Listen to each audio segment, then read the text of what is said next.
Two stories on the COVID truth front, right? We can get to it from that perspective because obviously now the pandemic is over and, whatever. The Woody Harrelson monologue on SNL, really just a little snippet of it, which we can play for everybody, in which he refers to the drug cartels and meaning Pfizer. But the biggest one, lay it out for everybody.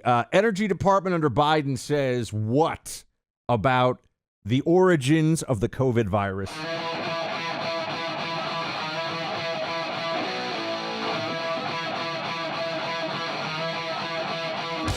Yeah, the Wall Street Journal early, I believe it was on Sunday morning, broke a news story based on classified documents that they had been able to review that the Biden Department of Energy now says COVID has likely emerged from a Chinese laboratory in Wuhan, which is something that I think the vast majority of our audience out there believed, but which was something, Buck, you and I, when we were saying it 2 years ago, were shut down almost immediately. There was, and I saw it from a perspective of running a media company, where if you shared and or wrote stories like this, Facebook would just take you right off the edge of a cliff in terms of the traffic that they would send to your site. This was labeled misinformation.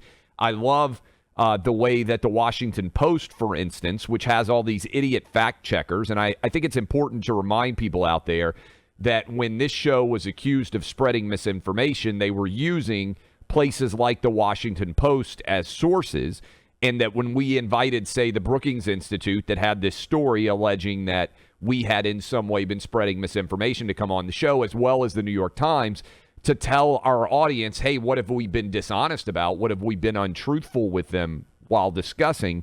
They all said nothing. They refused the opportunity to come on this show. And I just loved this because Glenn Kessler is one of these guys. He writes at the Washington Post. He said, I fear Ted Cruz, who we had on the show Friday, missed the scientific animation in the video that shows how it is virtually impossible for this virus to jump from a lab, or the many interviews with actual scientists. We deal in facts, and viewers can judge for themselves. That's the Washington Post. And so then there were other, like the New York Times lead COVID reporter, that is their primary health reporter, a woman named Apoorva Mandavili, and I might have screwed up that name, but anyway, she's the lead. Probably did, but to be fair, I screw up everybody's name. She tweeted, "Someday we will stop talking about the lab leak theory and maybe even admit its racist roots.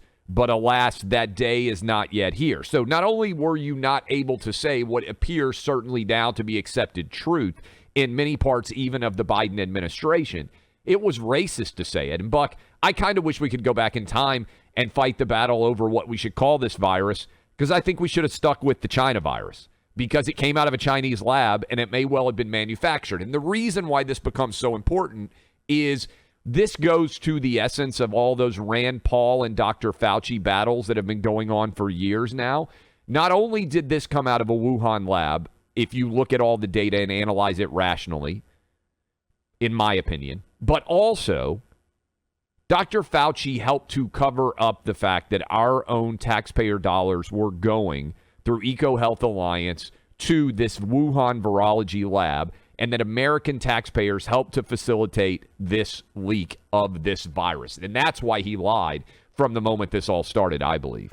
And I think that Fauci lie and that whole cover-up also points us to a broader issue, a broader problem that was true for all of COVID, which was the following. They had, as you just laid out, an incentive to at least downplay, if not outright lie, about even the possibility that this came from a lab, because they didn't want to be tied to the pandemic in the early phases.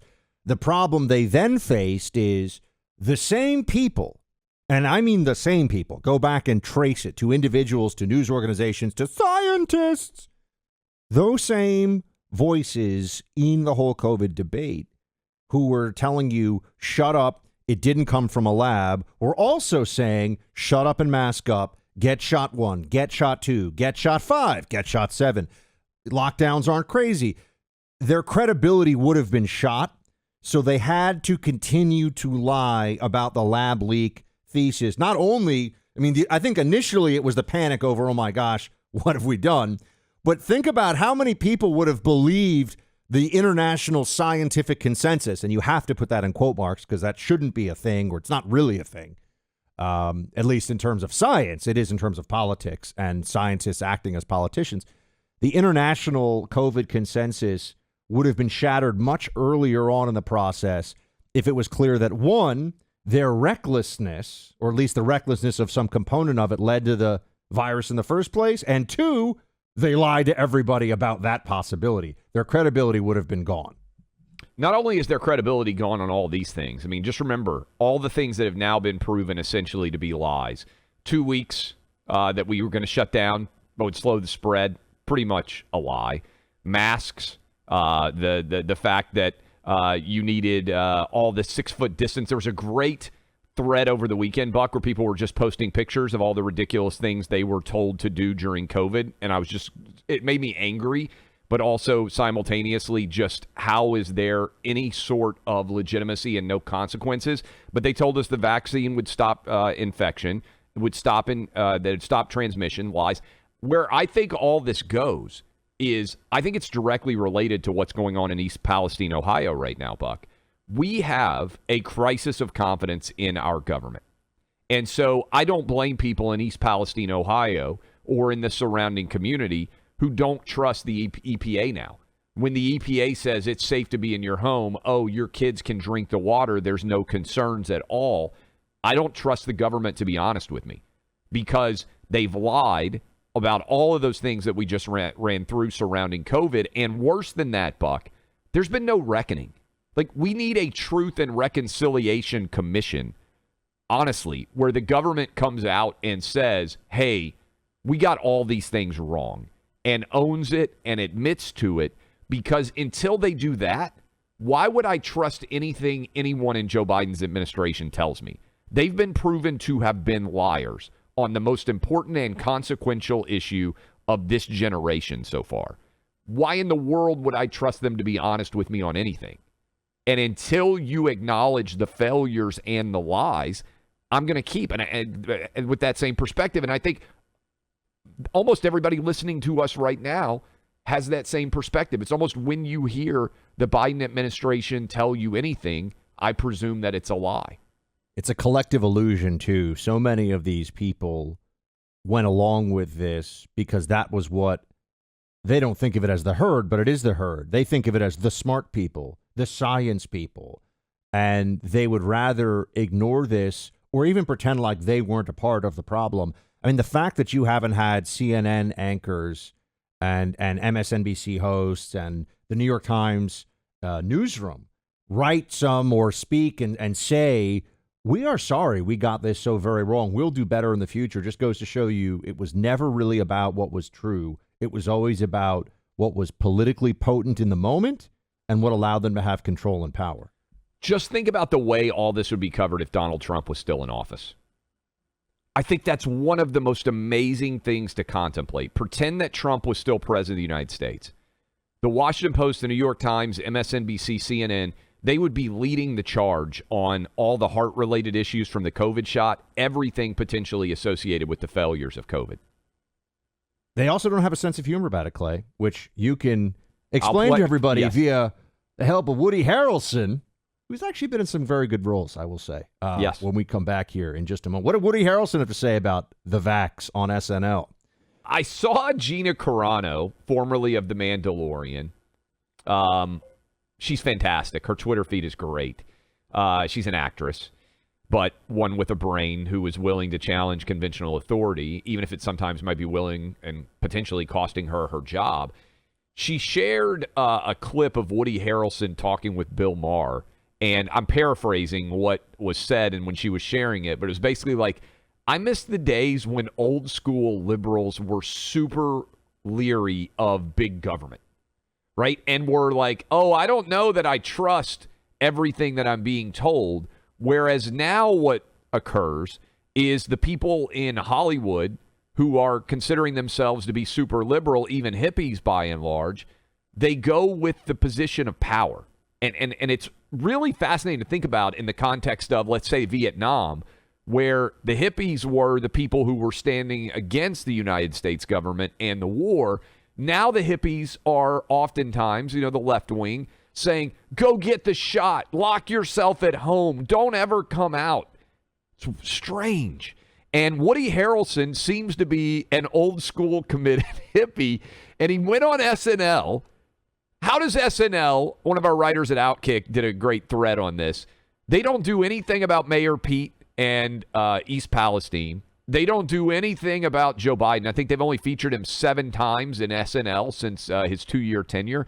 They open with Trump because it is propaganda by and large. But every now and then the propaganda veil is punctured. It's exposed.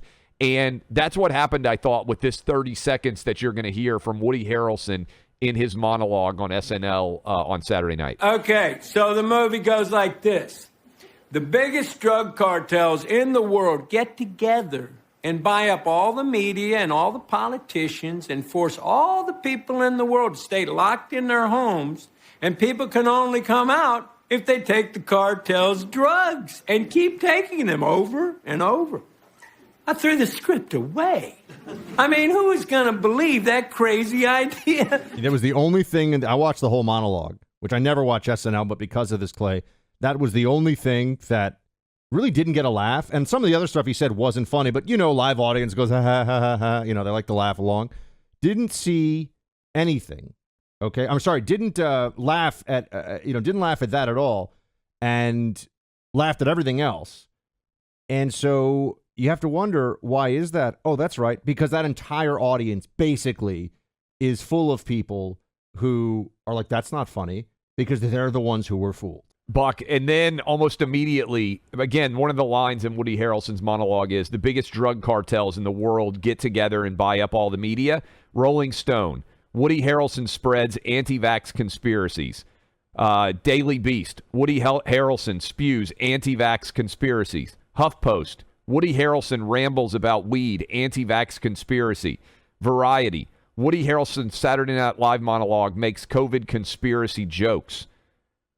It is a strange world in which we are living when people like Woody Harrelson are speaking truth to power, and so many other people are curled up in the fetal position, terrified to speak about what they see all around them.